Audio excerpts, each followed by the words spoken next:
যাকাত আসলে কি জিনিস? যাকাত কাদের উপরে ফরজ?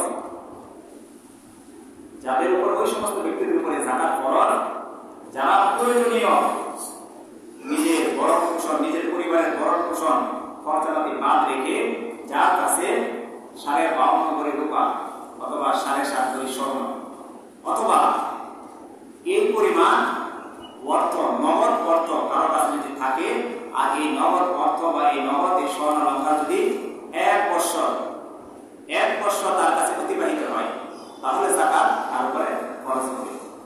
দেখা গেল 1 বছর অতিবাহিত হয় না, 6 মাস যাওয়ার পরে এই সম্পদটা তার হাতছাড়া হয়ে গেছে, চলে নিয়ে গেছে বা কোনোভাবে ধ্বংস হয়ে গেছে, তখন তার উপরে যাকাত খরচ হবে।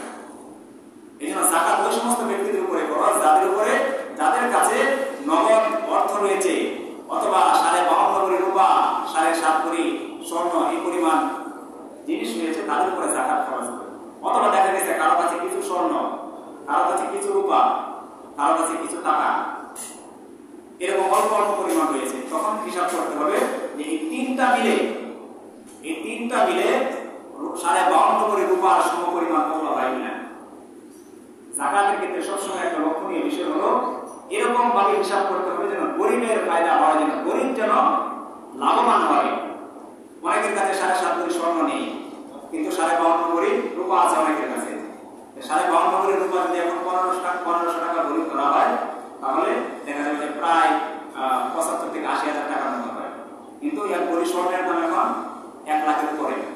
তাহলে সবসময় দেখতে হবে যদি কারো কাছে এখন নগদ 80,000 টাকা থাকে, তার কাছে স্বর্ণ নয়, তার কাছে রূপা নয়, কোনো কিছু নেই, কিন্তু নগদ ক্যাশ তার কাছে 80,000 টাকা আছে, তাহলে তার উপরে এখন যাকাত খরচ। এবং এটা যদি 1 বছর অতিবাহিত হয়, তাকে অবশ্যই শতকরা 2.5% হারে যাকাত প্রদান করতে হবে। যার কাছে 1 লক্ষ টাকা আছে, তার উপরে 2.500 টাকা যাকাত দেওয়া ফরজ।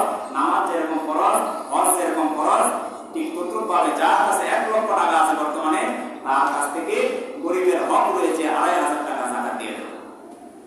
এই জন্য মুহতারাম হাজির, আমরা যারা সম্পদশালী, যাদের কাছে টাকা আছে, অবশ্যই আমাদের উচিত এটাকে হিসাব করা। যাকাত দেওয়া যেরকম ফরজ, আপনার যাকাতের অর্থ পরিপূর্ণভাবে হিসাব করতে হবে। আপনি মন করা একটা যাকাত দিয়ে দিলেন, এতটুকু বলে না, এটা হবে না।